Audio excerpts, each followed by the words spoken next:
What is up YouTube? Noel here, back at it again with another video. So today I'm gonna be doing another unboxing. Again, it's not a proper unboxing because I bought these in the retail stores a few months ago, just before the lockdowns came about. And so yeah, I'm really excited to actually show you guys what I have here.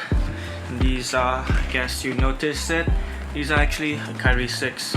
Honestly, I'm not really sure if all the Kyries actually come in this box, but yeah. So these right here are the Kyrie 6 EPs. I'm not sure what they're officially calling it. I think from my research they actually called the Graffiti colorway. So these are predominantly white with some yellow, blue and pink accents all throughout the shoe. So I'll just put these here, then we'll talk about the aesthetic and the materials. I have a list here to keep me on track. So yeah, for the aesthetics, I really honestly like this shoe, not just the colorway but how the shoe actually looks like. For the materials, on the forefoot you actually have textile mesh, on the collar you have tumbled leather, and there's a rubber midfoot strap right here as well. So for the leather, you don't actually have it on all the colorways that Nike has put out. Some have actually synthetic materials on it, but for this one it has the leather, and it's really soft actually, not just because of the padded collar area inside the lining, but because the leather, again, it's really soft. I really like how it feels on feet and on hand actually. So when I squeeze them, they feel really great. For the rest of the aesthetics, again, you got that stitch on logo right there with that blue and yellow contrasting each other. You also have the Nike brand name, I guess, in this really cool futuristic font with that blue and pink. On the medial side of the collar, you actually have these Nike swooshes actually arranged in a circular pattern. I'm not sure if I'm correct. I think it's like a throwback to that old Nike Run logo that they used to have for their running shoes. Also on the strap, they put that old Nike brand name in the Run colorway, I guess. There are a lot of really cool details on this shoe, some small and some really apparent. If you notice on the midfoot strap, on the pink section right here, you'll actually see the number or the Roman numeral 6 added onto the shoe. For the rest of the strap, again, there's that Nike brand name, and then on top of that, because this is a translucent rubber material, you actually won't notice it until or unless you look at it closer, but they actually have the triangle or eye logo embossed on the strap itself. So yeah, that logo is actually reminiscent of Kyrie right now. Oh yeah, so speaking of the logo, there's actually one more, the eye in the hand logo on the external heel counter, which they also included with the shoe. So that's it for the materials and the aesthetics. Let's move on to the traction. Okay, so let's just talk about the traction a bit. The whole outsole is actually extra rubber. I'm gonna talk about that in a little bit.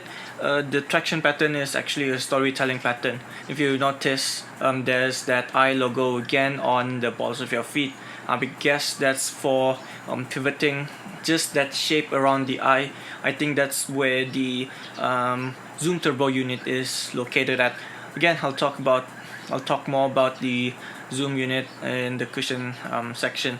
So the storytelling traction pattern is actually mainly made out of blades, so technically it's a bladed traction pattern.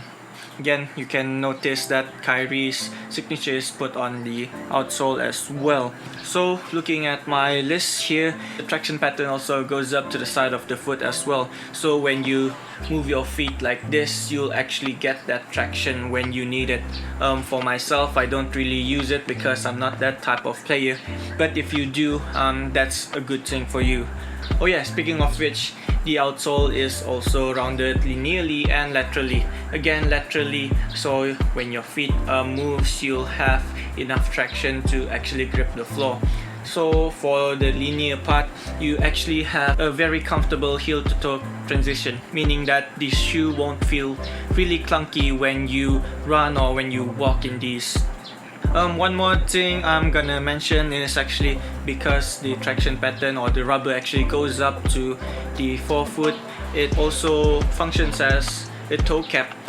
Most shoes, for example like the Kyrie low 2s that I reviewed, they have a fused toe cap to actually protect, to actually make the forefoot more durable, but these ones has that rubber going up the side, so you've got that one going for you if you are a toe dragger. Okay, moving on to the cushion. To make it short for my list, these just feature a zoom turbo unit on under the balls of your feet on the forefoot, and the rest of the shoe or the rest of the cushion is actually a type of pylon that Nike usually uses. Commenting on the zoom turbo unit, when I put my feet in them, honestly I don't really feel them, although I do feel a slight bounce in them, though not too much that you would notice them.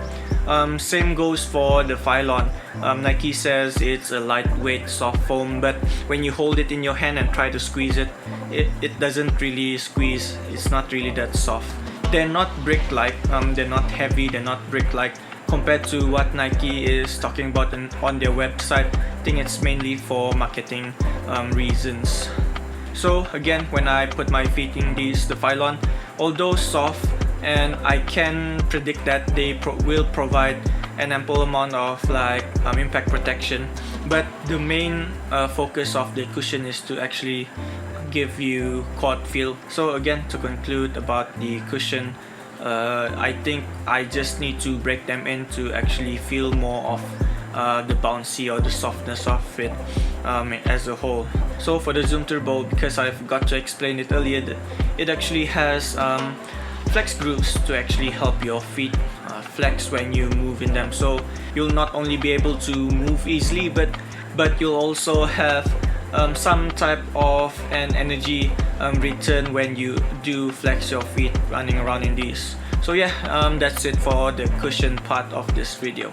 Okay, so now it's time for the fit and feel of the shoe on my feet. For this Kyrie, I actually went to full size up from what I actually wear. My usual size is 7 UK, I got an 8 here. I'm starting to notice that I'm buying more and more of an 8 UK. We'll see how it goes in the future. Maybe I do need to change my foot size, or I do need to really measure my foot size in order to give you guys a proper explanation on how the shoes actually feel at the end of the day. So yeah, even going a full size up in these, my feet actually still fit very well in these. The feeling is still really snug, just the way I like it. It's just that my toes don't go up to the edge of the shoe as they usually do, as I usually like them to. I didn't notice any heel slippage or even any of my feet moving side to side in the shoe. So yeah, they are secure. Not too tight though. Plus, with the addition of the padded color, this shoe feels really comfortable on my feet.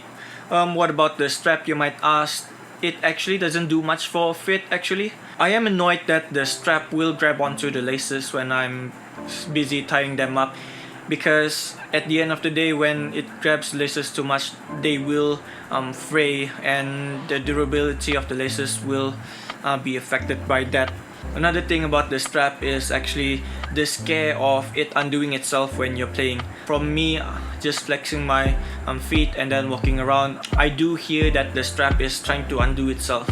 I guess you know or understand what I mean when I say that Velcro sound when you try to rip them open or just undoing them. Okay, moving on to the support.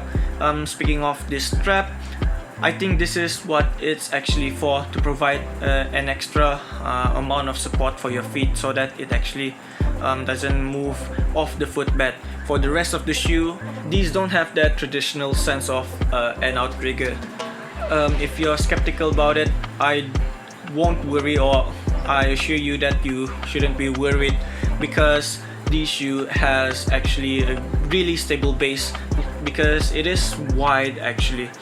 Compared to the Dame 5s that I reviewed, those are wider, but because of how this shoe is actually constructed, it actually provides a really stable base for you.